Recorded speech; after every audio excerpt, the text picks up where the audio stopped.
लगाना चाहते हैं हम, तो टमाटर का बीज जो हो वो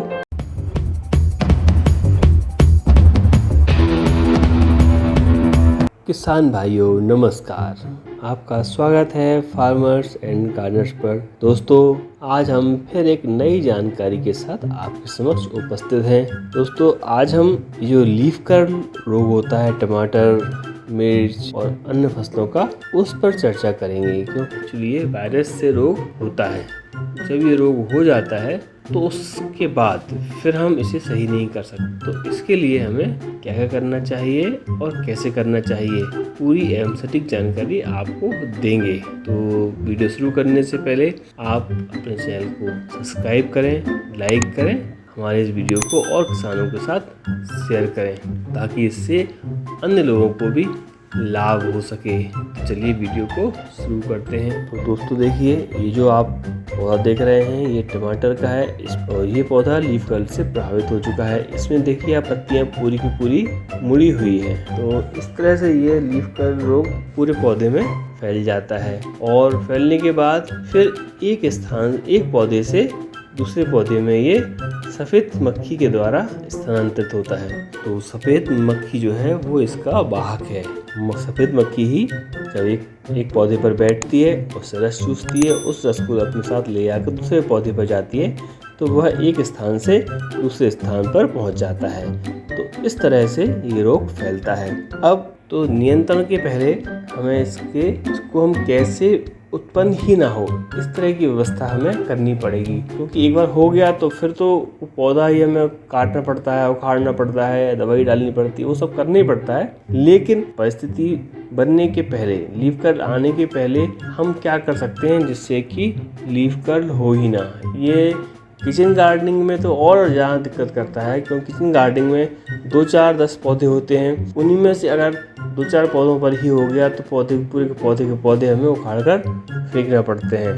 सबसे पहले हमें सबसे महत्वपूर्ण काम ये है कि अगर टमाटर लगाना चाहते हैं हम, तो टमाटर का बीज जो हो वो लीफ कर्ल रोग से प्रतिरोधी हो। लीफ कर्ल डिसीज से प्रतिरोधक किस्म जो हमारे किसान भाई हैं वो तो कहीं भी जाके ले सकते हैं उनको, क्योंकि जब जाते हैं उनको पूरा पैकेट लगता है। तो वो जाते हैं, किसान दुकानों पे बात करें, दुकानों से पूछें कि भाई इस पैकेट में जो आप बीज दे रहे हैं हमको, ये क्या लीफ कर्ल के प्रति प्रतिरोधी है? अगर है तभी लें। तो किसान भाई तो वहाँ से ले लें। अब हम बात करते हैं जो लोग किचन गार्डनिंग में टमाटर उगाते हैं, वो उनके साथ समस्या क्या आती है कि जब भी बाजार जाते हैं तो बाजार में पूरा पैकेट लेके नहीं आते हैं, क्योंकि पैकेट जाता है वो आता है 10 ग्राम का, 20 ग्राम का, 25 ग्राम का, 50 ग्राम का।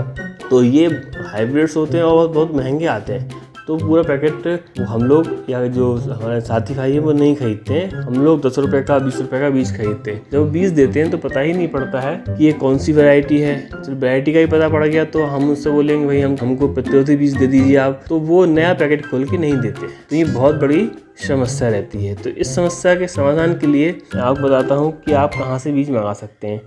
मैं आपको 2 अनुसंधान संस्थान के वेबसाइट के बारे में बताऊँगा जहाँ से आप ये बीज खरीद सकते हैं। तो पहला है, आप स्क्रीन पर देख सकते हैं कि पहला है iivr.icr.gov.in/sp/shop। ये Indian institute of vegetable research का एक ऑनलाइन शॉपिंग का पोर्टल है, जहां से आप बीज खरीद सकते हैं। यहाँ पर बहुत सस्ते और बहुत अच्छी क्वालिटी के बीज यहाँ से मिल सकते हैं, तो आप वो ले सकते हैं। इसमें एक काशी अमन वैरायटी है जो 60 रुपये में मिल जाती है, जो लीफ कर्ल के लिए प्रतिरोधी है। तो आप ये वहाँ से ले सकते हैं। इसके साथ साथ आप अर्का रक्षक जैसी हाई यील्डिंग वैरायटी भी मंगा सकते हैं। ये वैरायटी मंगाने के लिए आपको जाना पड़ेगा c.iihr.res.in, मतलब ये Indian institute of horticulture research का पोर्टल है। बीज खरीदने के लिए आप यहाँ से मंगा सकते हैं। ये थोड़ा सा महंगा पड़ेगा और वो थोड़ा सस्ता पड़ेगा।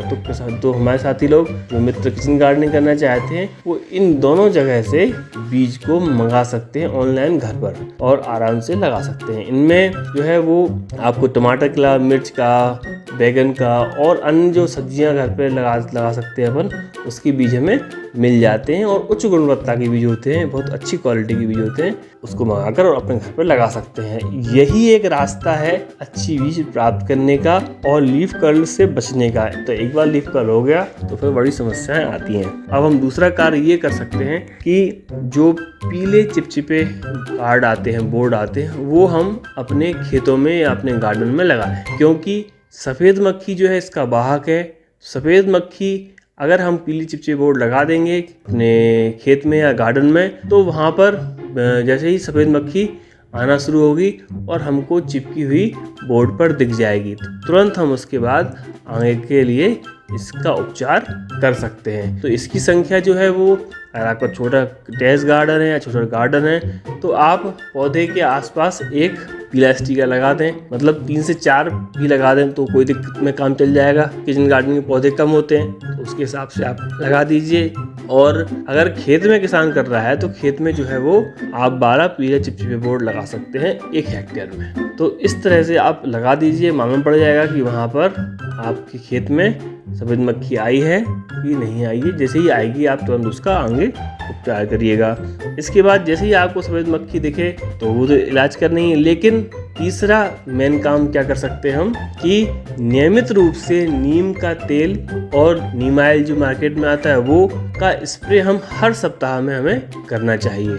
हर सप्ताह में हम करेंगे तो अगर सफ़ेद मक्खी या अन्य कोई रोग कीट आने की संभावना होती है तो वो 7 दिन में रेगुलर स्प्रे करेंगे तो उनकी संभावना नहीं होगी। अब इसके बाद रोग हो गया है तो उसके लिए जिन जिन पौधों में रोग है उन शाखाओं को हटाना है। जिन शाखाओं में रोग आना प्रारंभ हो गया है उनको शाखाओं को काटकर हम उनको डिस्ट्रॉय कर दें और कहीं भी उसको हम दूर नष्ट करें, पास में ना रखें, क्योंकि अगर मक्खी आती है तो अगर कहीं आसपास पड़ भी रहेंगे तो उधर बैठ के वो रोग ला सकती है, तो इसलिए उनको दूर नष्ट कर दें।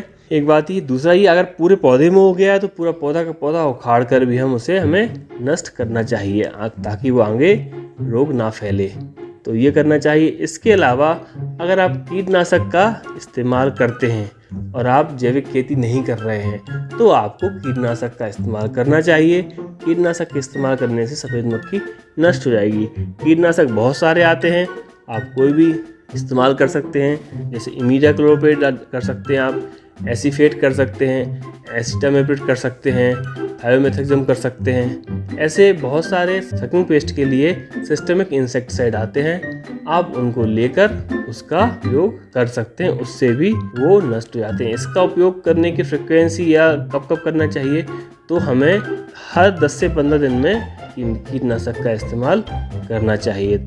और अधिक ज़्यादा इन्फेक्शन है और गर्मी का मौसम है, और गर्मी के मौसम में जब ज़्यादा गर्मी होती है उस समय आप पाइमेट्राजिन का इस्तेमाल कर सकते हैं। तो इस तरह से हम इन सभी दवाइयों का इस्तेमाल इस तरह से हम सारी प्रक्रियाओं को अपनाकर लीफ कर्ल को नियंत्रित कर सकते हैं। तो दोस्तों, आपको ये जानकारी कैसी लगी हमें कमेंट करके बताइएगा। साथ ही हमारे चैनल को लाइक, शेयर और सब्सक्राइब जरूर करें। आपका वीडियो को अंत तक देखने के लिए बहुत बहुत धन्यवाद।